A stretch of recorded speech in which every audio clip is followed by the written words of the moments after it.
Good morning all. आज हम लोग इकोनॉमिक की जो चैप्टर शुरू किए थे उसके नेक्स्ट एंड लास्ट पार्ट हम लोग पढ़ेंगे। तो लास्ट क्लास में हम लोग चर्चा किए थे क्या बोलते हैं 3 टाइप ऑफ सेक्टर के बारे में, जैसे एग्रीकल्चरल सेक्टर, इंडस्ट्रियल सेक्टर और सर्विस सेक्टर के बारे में हम लोग पढ़ चुके हैं। आज हम लोग जीडीपी और उसके आगे टॉपिक कंप्लीट करेंगे। तो फर्स्ट जीडीपी, लास्ट क्लास में मैं थोड़ा एक्सप्लेन कर दिया था जीडीपी की डेफिनेशन क्या होता है। तो आज मैं उसको डिटेल्स में एक्सप्लेन कर रहा हूँ, ध्यान से सुनो। देखो, जीडीपी जिसका फुल फॉर्म है ग्रॉस डोमेस्टिक प्रोडक्ट, ठीक है। तो इससे पहले जो टॉपिक मैंने एक्सप्लेन किया था, मैंने 3 सेक्टर में मैंने बताया था कि फर्स्ट सेक्टर में कुछ प्रोडक्शन होता है, ठीक है। सेकेंड सेक्टर में भी कुछ प्रोडक्शन होता है। थर्ड सेक्टर मीन्स क्या बोलते हैं, सर्विस सेक्टर में भी कुछ प्रोडक्शन होता है। तो 3 सेक्टर से टोटल जितना प्रोडक्शन होता है एक साल में, ठीक है, उसी को कहा जाता है ग्रॉस डोमेस्टिक प्रोडक्ट। क्लियर कर पाया? और एक बार मैं बोल रहा हूँ, टोटल प्रोडक्शन फ्रॉम 3 सेक्टर्स, ठीक, इन a country in a year, ये होता है GDP. The total production of a country in a financial year is the total value of all final goods and service produced in all sectors of the economy। ठीक है, देखो इधर ध्यान से सुनो। GDP is measure of the income and expenditure of a country. GDP basically income और expenditure major किया जाता है। इसका डेफिनेशन यहाँ पे दिया हुआ है।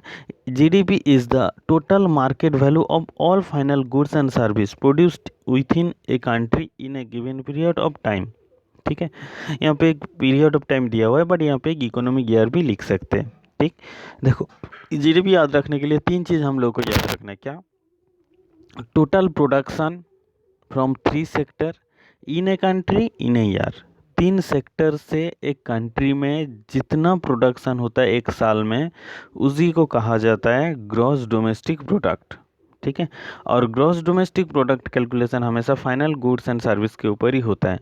ठीक, तो ये डेफिनेशन याद रखना है, ये एग्जाम में पूछता है। ठीक है, और एक बार मैं बताता हूँ, GDP is the total final goods total production of goods and service from 3 sector in a country in a year. एक कंट्री में एक साल में टोटल 3 सेक्टर से जितना सर्विस और गुड्स प्रोडक्ट होता है, उसी को कहा जाता है ग्रॉस डोमेस्टिक प्रोडक्ट।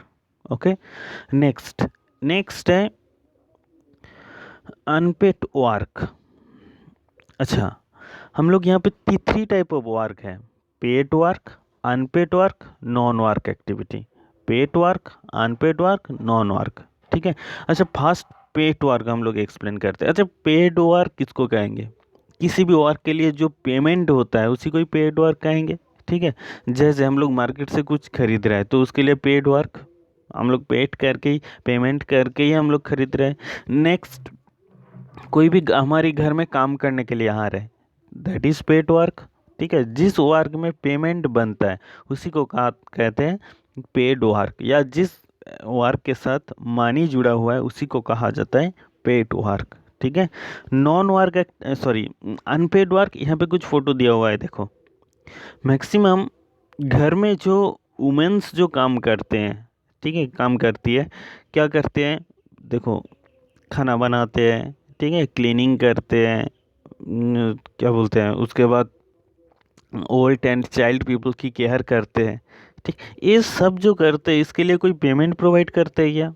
देखो, आप जैसे आप घर में रहते हो, आपको सुबह शाम खाना बना के देते हैं, आपका जो भी ड्रेसेस है उसको क्लीन करते हैं, आपको देखभाल करते हैं आपकी मम्मी, इसके लिए आप पेमेंट देते हो क्या अपने मम्मी को? नहीं देते हो। इसका मतलब क्या है? जिस वर्क के लिए कोई पेमेंट नहीं बनता है उसी को कहा जाता है अनपेड वर्क। ठीक है, अनपेड वर्क किसको कहते हैं? और एक बार मैं बोलता हूँ कि जिस वर्क के लिए कोई पेमेंट नहीं बनता है उसी को कहा जाता है अनपेड वर्क। ठीक, और पेड वर्क जिस वर्क के लिए कोई पेमेंट बनता है, जैसे कोई घर में काम करने के लिए आ रहा है उसको हम लोग पेमेंट दे रहे हैं, कोई क्या बोलते हैं, कोई आपके घर के गाड़ी ड्राइव क्या बोलते हैं, ड्राइवर गाड़ी ड्राइव कर रहे हैं, उसके लिए आप पेमेंट देते हो। तो ये जो भी वर्क के लिए आप पेमेंट देते हो उसको कहा जाता है पेड वर्क, जो वर्क के लिए आप पेमेंट नहीं देते हो उसको कहा जाता है अनपेड वर्क, ठीक है। और अनपेड वर्क बेसिकली वुमेन्स करती है, वुमेन्स जो घर में जो देखभाल करते हैं उसको अनपेड वर्क कहा जाता है। और अनपेड वर्क हमारी फैमिली में और सोसाइटी में बहुत इम्पोर्टेंट है, ध्यान से सुनना। कोई भी अनपेड वर्क हमारी फैमिली और सोसाइटी में बहुत ही इम्पोर्टेंट है। जैसे घर की देखभाल करना पूरा वुमेन्स की काम रहता है, ठीक। तो ये इसके लिए हम लोग पैसा नहीं देते, लेकिन उसी काम के द्वारा हमारी फैमिली चलता है। एक बार सोचिए, सपोज आपके घर में एक दिन मम्मी नहीं रहते हैं, तो आपके घर की पूरा देखभाल एक दिन करने के लिए कोई नहीं रहता है। खाना नहीं टाइम से नहीं बनता है, ना ड्रेसेस अच्छे से क्लीन होता है, ना कुछ भी, सब कुछ डिस्टर्ब हो जाता है घर में। जो कोई जो भी मदर्स नहीं रहता है, तो इसका मतलब क्या है, घर में अनपेड वर्क का बहुत महत्व है, ठीक है। और सिर्फ घर में भी नहीं, सोसाइटी में भी अनपेड वर्क का बहुत महत्व है। जैसे कोई सोशल वर्क कर रहा है, सोशल वर्क करने के लिए तो कोई पैसा नहीं देते हैं। जैसे कोई ट्री प्लांटिंग करते हैं, कोई क्लीनिंग क्या बोलते हैं, सोशल वर्क के द्वारा कोई क्लीन कर रहा है, ठीक है, तो साफ सफाई कर रहा है, तो इसके लिए तो कोई पैसे नहीं दे रहा है, तो ये भी सोसाइटी में बहुत महत्व है।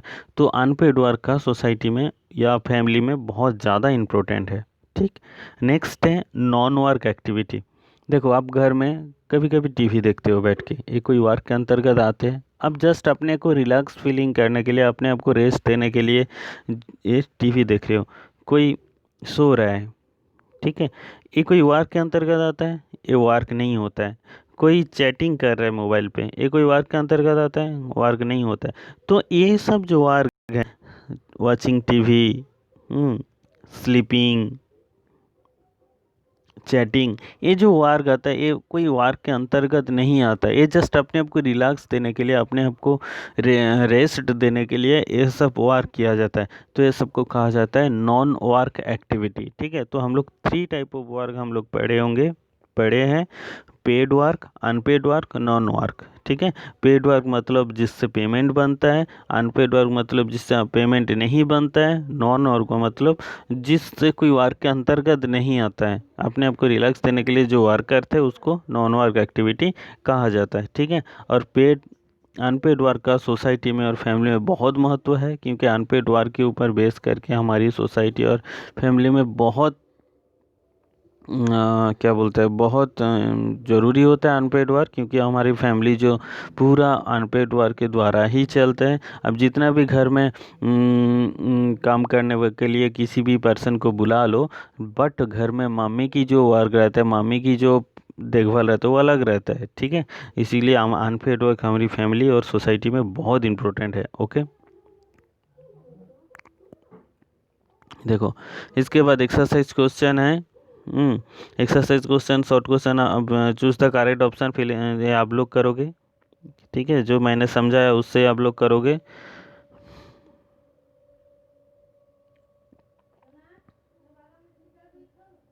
नेक्स्ट एक्सरसाइज क्वेश्चन, जितना भी क्वेश्चन है मैं आप लोगों को आज क्या बोलते हैं नोट्स में भेज दूंगा। आप लोग को आज का जो होमवर्क है, आप लोग पूरा एक्सरसाइज क्वेश्चन को कॉपी में कंप्लीट करके फ़ोटो खींच के भेजोगे, ठीक है। यही आप लोगों का होमवर्क है।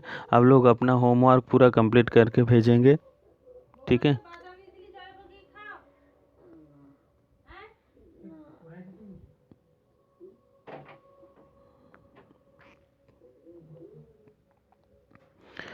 तो ज़्यादा क्वेश्चन नहीं है, 6-7 क्वेश्चन है, आप लोगों को कंप्लीट करना। अच्छा, मैं आप लोगों को मल्टीपल चॉइस में बता देता हूँ। एजुकेशन एंड फास्ट जो क्वेश्चन है, education and health related work are included in. Education और हेल्थ कौन सा सेक्टर के अंतर्गत आता है? ऑब्वियसली सर्विस सेक्टर के अंतर्गत।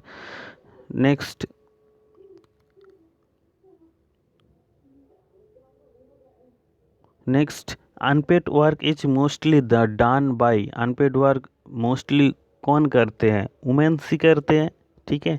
The annual gross domestic product takes into account the value of all final goods and service, ठीक है, all final goods and service, option B, ठीक। Next, in double counting the total production is dash the actual production. Total production is more than the actual production. Okay, तो exercise में short multiple choice question choose the correct option total 4 था, तो 4 मैंने explain कर दिया। तो बाकी जो भी क्वेश्चन है वो मैं आप लोगों को नोट्स भेज दूंगा, आप लोगों का अभी का काम है उसको कंप्लीट करना कॉपी में। Okay okay, thank you.